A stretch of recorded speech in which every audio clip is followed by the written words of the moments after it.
Pakistan Saudi আরবের মধ্যে যৌথ প্রতিরক্ষা চুক্তির ১.৫ মাসের মাথায় এবার প্রতিরক্ষা কাঠামো চুক্তি সই করল যুক্তরাষ্ট্র ও ভারত। ওয়াশিংটন ও নয়াদিল্লির মধ্যকার এ চুক্তির মেয়াদ ১০ বছর।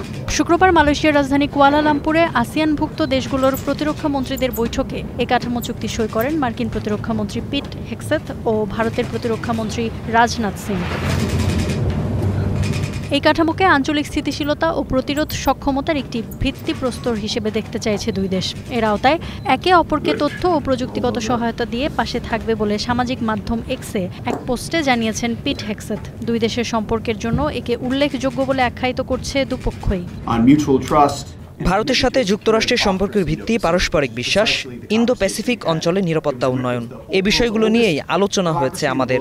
দুদেশের সেনাবাহিনীর জন্য এটি একটি উল্লেখযোগ্য পদক্ষেপ, যা দুদেশের সম্পর্ক আরও গভীর ও অর্থপূর্ণ করবে।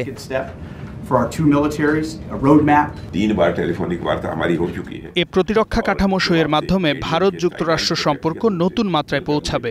এর মাধ্যমে দুই দেশের সামরিক সম্পর্কে আরও নতুন দুয়ার উন্মোচিত হবে বলে আমি আশাবাদী। তবে ভারত সবচেয়ে বেশি অস্ত্র আমদানি করে যুক্তরাষ্ট্রের অন্যতম প্রধান প্রতিদ্বন্দ্বী রাশিয়ার কাছ থেকে। মার্কিন কংগ্রেসের তথ্য বলছে ২০০৮ সাল থেকে ২০২৪ সাল পর্যন্ত ভারত মোট অস্ত্রের ৫৯% আমদানি করেছে রাশিয়া থেকে, বিপরীতে যুক্তরাষ্ট্র থেকে মাত্র ১০%।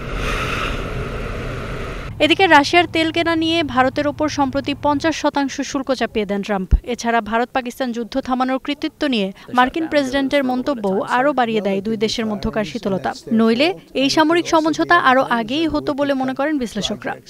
চলতি বছরের জুলাই আগস্টেই এই সমঝোতা সই করত ভারত ও যুক্তরাষ্ট্র। তবে পাকিস্তান ভারত যুদ্ধ থামানো নিয়ে ট্রাম্পের কৃতিত্বের দাবি ঘিরে নয়াদিল্লির বিরক্তির কারণে তা পেছায়। নতুন এই চুক্তি দুই দেশের মধ্যে চলমান সহযোগিতারই অংশ। এতে দুই দেশের সেনাবাহিনী একসঙ্গে কাজ করা আরও সহজ হবে। ভারত আধুনিক প্রযুক্তি পাবে আর প্রতিরক্ষা খাতে যৌথ কাজের সুযোগও বাড়বে।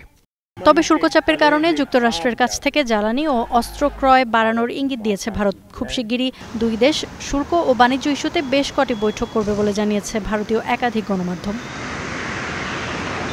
Ifat Khandakar, star news.